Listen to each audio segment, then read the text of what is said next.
Hi everyone, welcome to Dear BAMf, the show for PR and marketing pros like you, hosted by Beck Bamberger of BAM. BAM is a communications agency that believes stories move the world. We move stories forward for technology-driven brands that challenge, change, and create entire industries. Today, on the Dear BAMf podcast, we're talking with Jamie Gatto, Head of Marketing at Ureeka. Simply put, Jamie is a serial perfectionist with Midwest roots. She has experience in marketing management, product marketing, sales operations, and was once a registered nurse. Let's dive in. Welcome, everyone. This is Dear BAMf, the podcast that covers all kinds of marketing, comms, PR questions. We try to solve all the things that pop up, as this is a complex and multifaceted art form that we all work with. Hopefully you're someone who works in public relations or marketing. If not, well, you can listen to the show anyway. We welcome everybody who's interested in comms overall. I'm Beck Bamberger, and I run an agency called BAM, and we work with all venture-backed technology startups. And then I also have a company called One Pitch, which is helping publicists get better pitches to journalists. Very much needed, especially now when pitches are aplenty in the world and media is shrinking more and more. With us today, live from Hawaii, I'm so excited, Jamie Gatto. She's the head of marketing at Ureeka. She's going to tell us all about it. But hi, Jamie. Hello. I'm so excited to be here. This is great. You were saying Hawaii's treating you pretty well right now? It is not bad. I cannot complain. That is fantastic. I haven't it's rare to feel or hear someone who's, actually there full time and stationed there. So congrats to that. Can you tell us, just to educate everyone, what is Ureeka? Yeah, absolutely. Ureeka is a technology platform that was built to do one thing, and that is help small businesses grow. We do that through two avenues, tools and coaching. The tools side of it is we have things that help you evaluate your website, tell you what might be holding your business back from a website, mechanics perspective, or your content, vice versa. So things like site load speed, or even, if you have a blog, are your blog posts long enough? Are they using the right words? And it takes all of those things and then tells you how to fix it if there are some challenges that might be holding you back. And then the second thing that we do is coaching. We have a bunch of Ureeka certified coaches that go through our built curriculum, and they help you evaluate where you're at currently. And then they take that and help you build a custom business plan that is unique to you as a business owner and what you're trying to accomplish.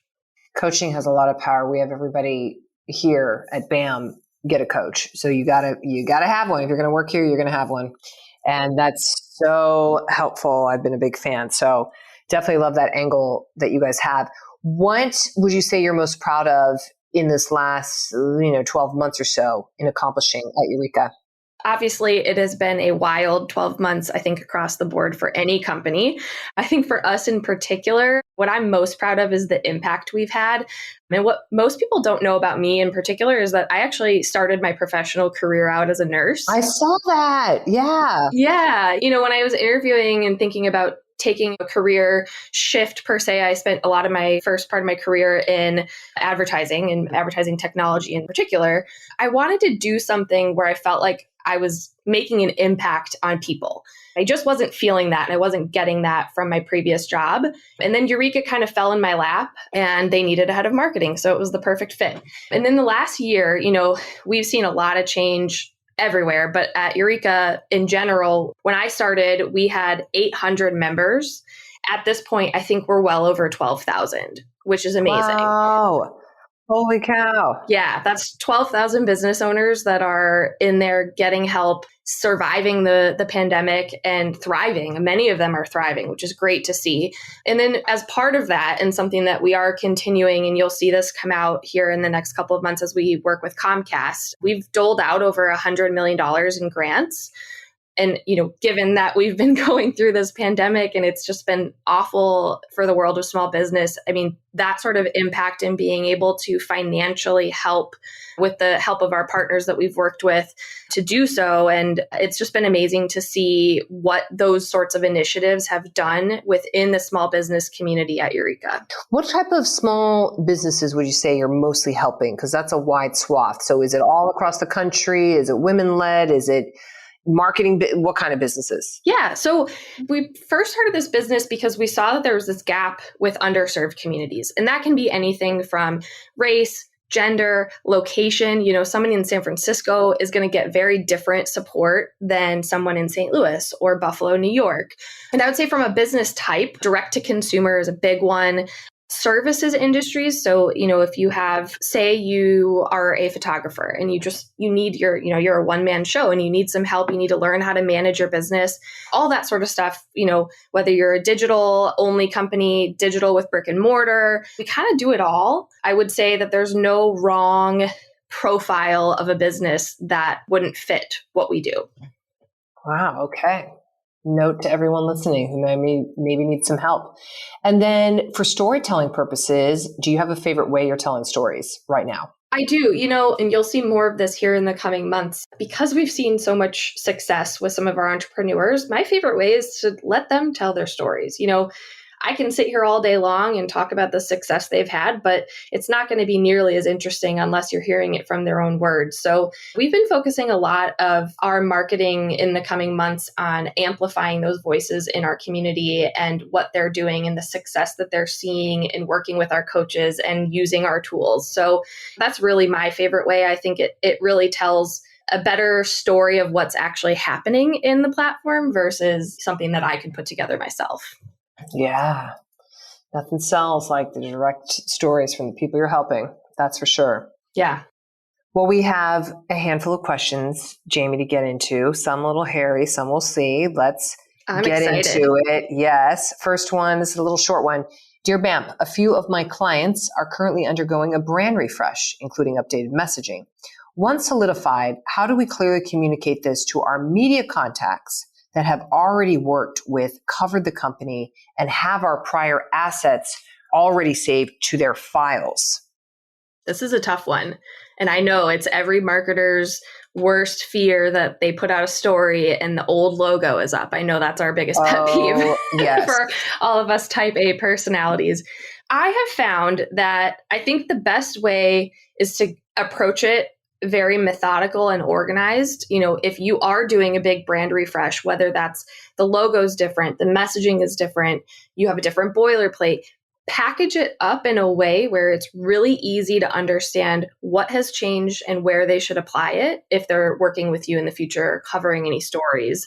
Everyone needs a good media kit. So making sure that that is well put together, well thought out. But then I also think as you're communicating with your media contacts that you've had some changes, be very clear and concise when you send it out. Tell them, give them a summary and bullet points. My logo has changed. The file is attached. I have a brand new boilerplate. That's in the attached document. If you call out specifically what you've changed versus saying, hey, we've done a brand refresh, I think it's more likely that you're going to get people thinking, okay, I'm making a mental note. I need to use these new assets. Yes. And also without being specific, you're like, what now? Where is it? Here? Is it there? Is it what? Your logo changed by 1 pixel or your whole board has changed with this or blah, blah, blah, blah, blah. Exactly. Yeah. Being clear. I'm a big fan of communication, as I know everyone has an experience that's usually the biggest breakdown when it comes to any challenges that you have. So if you can over communicate, but making sure that it's clear and concise, that's always going to help you be more successful in the long run. I totally agree. I would also say that you can make it even simpler. Now, this is a preference of the culture of the company, though I have to say this. But when you have it readily on your website and you have the link, press kit, press page, and then there it is. Now, some people get a little bit scared about that for whatever reason. They don't want people having their press kit, but then you can have it perhaps password protected. But you can have a link right there on their website, clearly, usually in the footer. That's not something you put in the header. Put it on the footer. And then people then have, by default, the most up-to-date information right there. So in case if you're like, oh my God, but there's 620 reporters that have ever covered us, if maybe that's your wonderful, generous situation, you don't want to individually email, or worse, I wouldn't spam out everybody and say, oh, here it all is, because some journals will be like, I don't care. I don't need that. But if you have it on your website, it's readily available. There you go. Yeah. In case they do cover you again. Becca, I actually have a question for you on that. Yeah. In terms of outreach, obviously, yes, we don't want to spam every media contact you've ever worked with. Would you say that a best approach would be, if you are pitching anybody new or working with someone for an upcoming news story or anything in particular, calling it out then versus doing that mass outreach? Definitely. The best thing you could do, and we've been talking about this more and more at BAM, is plate the story. So we've created, and now we have an assets doc. And the assets doc has, hey, here's every single person that could be interviewed for this story reporter. Here's all the links of everything you could possibly need. Visual elements, video clips, headshots, this, whatever, demo, screenshots of the charts or whatever data, blah, blah, blah. Tee it all up, plate it, as I call it. So then that reporter's like, oh, thank God, everything's on one simple place. I'm not looking through 16 emails. It's just right there on one doc that I can see. So that's where you would put, oh, by the way, here's a link to all our press assets right here. And I don't have to shuffle through a bunch of stuff. So as a point of context for the other side of things, I write about luxury hotels and resorts all around the world, which has nothing to do with technology or anything I do in the BAM world, but I'm a contributor at Forbes. And I love when I go to a place, I follow up with the PR person, I say, hey, here's my 7 questions. And then what I'm asking, this, and this. They go, great, here's a link with everything. Oh my gosh, how nice is that? It's so nice. It's all in there. It's even filed correctly. I'm not like, where is it or that? The more annoying thing is when they answer back, let me get you the other 4 things. And then, 7 days later, then they send the one thing. Oh, but and it's just, now it's spaghetti. Now I got to look through a bunch of emails. I like everything in one spot, easy, simple. It's great. Yeah. I like that for everything. Yes. Thank you, Jamie. Yes, exactly. So there you go. I hope that helps this person. Okay. Our next question, Dear BAMf, I'm planning for next year, COVID pending, and I'm having an internal debate about how best to cultivate leads with our head of sales. I'm head of comms and events at our 60-person startup that is in the health space that targets Fortune 1000s. My head of sales believes going to as many events as feasible is the way to go, like a numbers game, quote unquote. Given the C-suite decision makers we target, I'm partial to hosting smaller events with, say, 20 people or less at a beautiful winery or something that is impressive and much more curated. We obviously can't do everything as we're a small team. What are your thoughts on attending as many events as possible to, quote, hit the numbers versus spending a pretty penny on much smaller events that we host or produce? I sadly do not have much to go off of, given I've only been here since COVID, but that also is the same for my sales lead. We don't have historic context on what has worked.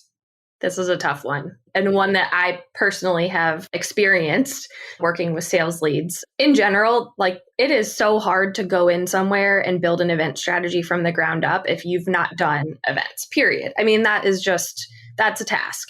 I would say, in particular for this, it sounds like this person has worked in events. Are there things that you've done at previous companies that you have seen work that you can pull some general data on to prove out your theory? Having been through this before, I do tend to lean, when you are targeting that high level C-suite, I do favor the 20-person personalized events. It tends to be a little bit more hands-on. You get a lot more time with the leads that you have at the table. If it's a dinner, I know she mentioned a winery. I have personally done that before as well.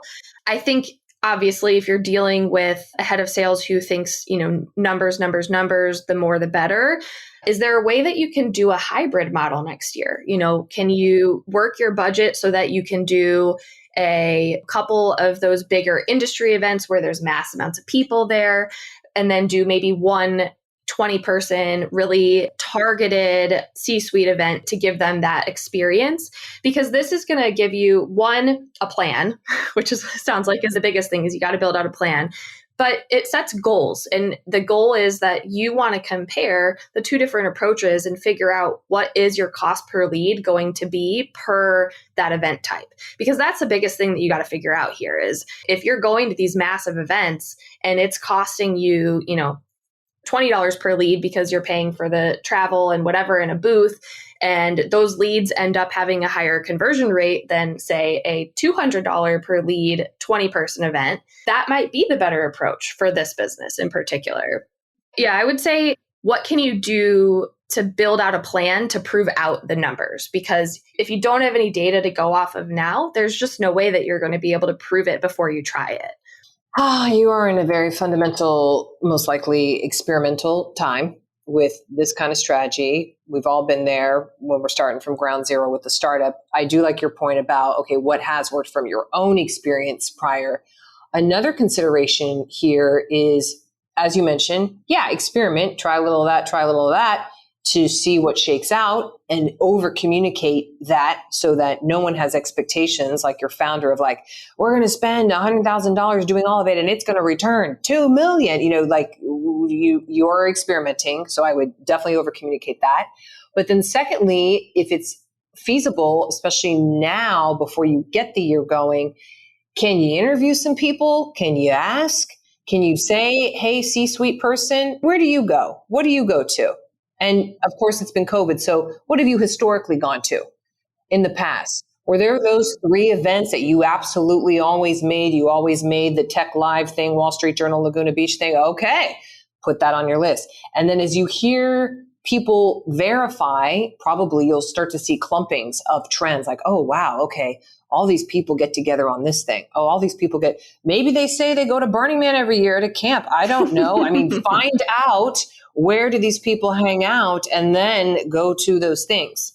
That's the other unexpected, I guess, factor into this situation is we are in a weird time where in-person events are kind of starting to come back. But I think, especially given the spike right now, everyone is a little bit more hesitant to go to these events. And a lot of events are giving a hybrid model where you can attend virtually versus going in person. And so that's, as you're doing those interviews, to your point, which is a great idea, can you ask people, are they going to continue going to these events in person? Because if you spend money on 3 big events and your target audience isn't going to them anymore, that might be your telltale sign. Also a good point.